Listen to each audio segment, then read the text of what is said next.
At one point, I found a yellow slip of paper from Johns Hopkins, and that said, here are some questions to see if you're an alcoholic. And I answered no to all of the questions. I started drinking when I was about 14, and it relieved a lot of anxiety. I kept pretty much at it from that time on. I had a forged driver's license in New York. I didn't know particularly what to drink, so I drank what my father drank, which was J&B and soda. I hate J&B and soda, but I discovered a lot of permutations. So by the time I was 16, 17, when I was already working in a show, I got into the musical Fiddler on the Roof.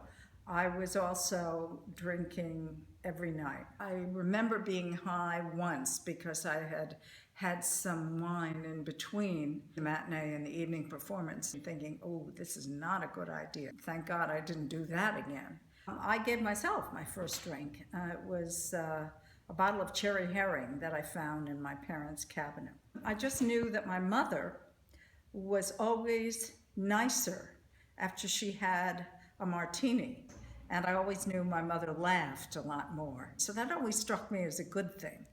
And my father had me making martinis. Now that I think about it, I think, oh my God, you have an 11-year-old making you martinis, but I did. So that was their ritual. When he would get home from the studio, when I was drunk, I thought I was hilarious. It was not fun to find out from various friends that I was not so hilarious.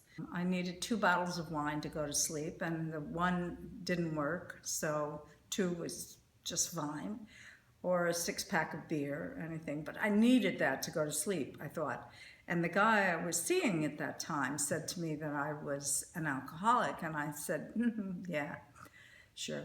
Somewhat later, my son brought my then husband into my apartment late at night and pointed to me. I was drunk. I was just passed out. And so my husband went to Al-Anon, and he learned more about how to deal with me. And he took me out for coffee, and he said, you're an alcoholic, and you can't see your son anymore unless you quit drinking. I told him, of course, I wasn't. By sheer coincidence and luck, I had a meeting that day with a writer, and I said to the writer, I just had the weirdest time with my husband. And he said, what happened? And I said, he told me I was an alcoholic. And without a beat, the guy who I barely knew said, want me to take you to a meeting? I liked what I heard. I liked the people there. They were speaking a language that I understood. While I thought, I'm not really an alcoholic, I'll keep going to meetings. And then months later, I found in another meeting, I found a green piece of paper for women only, again from Johns Hopkins. And it said, do you find that you have to apologize to the hostess of a party that you'd been to for something you might have said or done at the party? And I thought, isn't that how you're supposed to leave a party?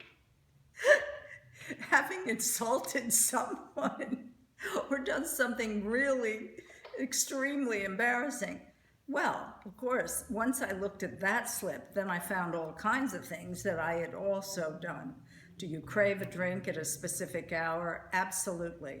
Do you have hangovers the next day and not remember what you've been doing? Sure. And there were lots of things that, especially when it came to subjects like lying. Do you find that you lie about what you're doing or what you're thinking or what you're feeling? And I could answer yes to all those questions. And I finally thought, I must be an alcoholic. Although I think about drinking still, I kept going to meetings. And you know what?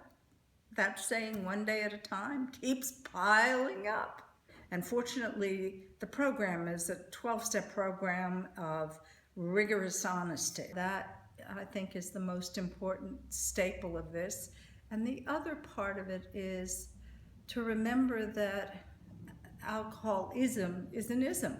It's not your fault you have it. It's a disease like anything else.